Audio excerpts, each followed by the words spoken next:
and you can wait for longer. And she, as you can see, she won't go for it at all until I say, yep, and then she can have the food. Now, if you roll that on a little bit more and you're in your kitchen at home and you've maybe dropped some onion or you've been chopping up some chocolate, which all both things are very bad for the dog.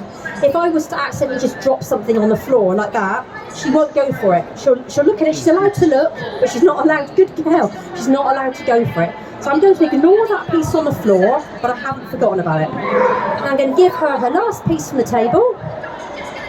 Wait a little while. Yep. All the while, she's getting really good food manners. She's having to show great self-control. If that was a bar of chocolate on the table, I would want it. Now, I haven't forgotten about that piece on the floor, so I'm going to pick that up and I'm going to feed that to her now. Yep. And the reason why I picked that up is we don't like our dogs to scavenge off the floor.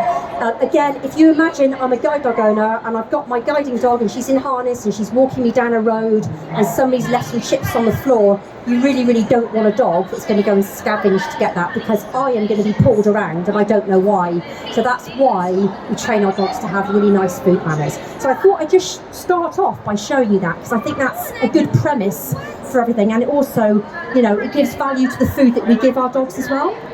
Now then, one of the other things we do for our guide dog owners, if I just pop her off the lead, quite often when guide dog owners are at home with their dogs and the doorbell goes, for example, and you've got Mr. or Mrs. Amazon dropping off a parcel for you, which does happen quite a lot. What we like our dogs, again, you've got to put your head into the mind of, I have no sight. Okay, so the doorbell goes, you find your way to the door, and you don't necessarily know where your dog is. You might not be able to see your dog very clearly. So one of the behaviours we teach our dogs is to go onto a mat, and it's on the cue place. So if I pop this down and I say to India, place. Yep, good girl. She'll sort of go to her mat, but that's good enough for me. She's on the mat and she'll stay there, and I can say hello, thank you, come in, I can have a friend. She's not jumping up at people, which is brilliant. She's showing really nice manners. That moment sometimes when we have pet dogs and the front doorbell goes and the dog's going mad, it's all a bit manic whilst people are taking coats off. So this is just a really nice way of keeping your dogs in a spot, basically. The other thing I would say is it's really handy, again, we'll go back to the kitchen, hot pans coming out of the oven, you don't want your dog anywhere near, you can get your dog to go onto the place. She will stay on there until I give her the release cue, which is okay.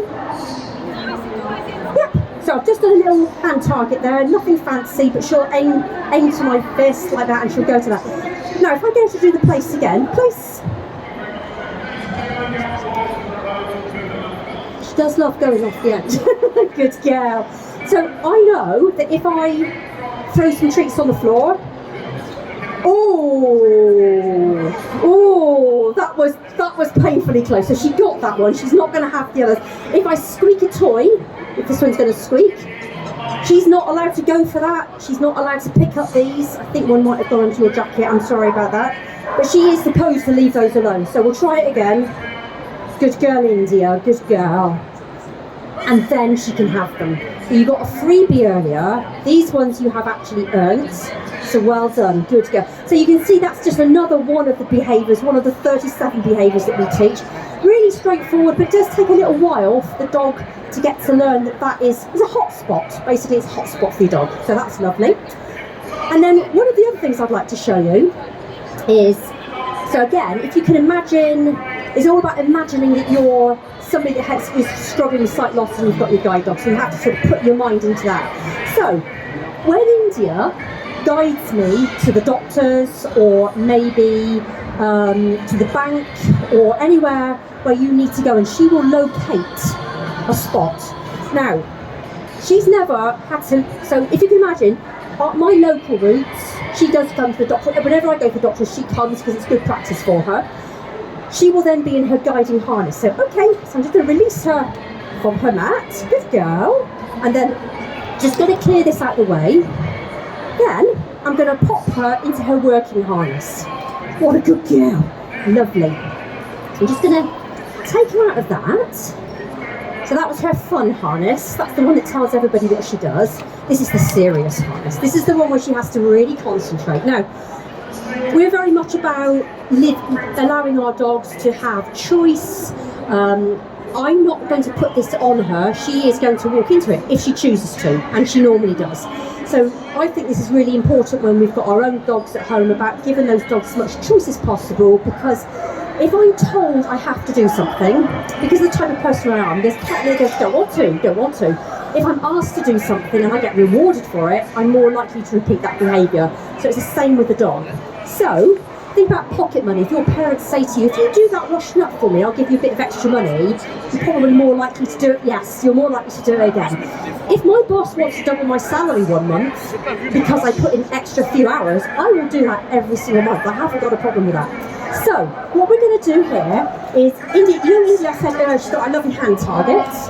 Yep. So she gets a treat for touching my hand. If I then bring that into the harness scenario, good girl, what I'm going to do, all I'm going to say is, head in. Yep, good girl. So she's chosen to go into that. This is how our guide dog owners put the harnesses on, the working harness. Good girl. And she will stand beautifully still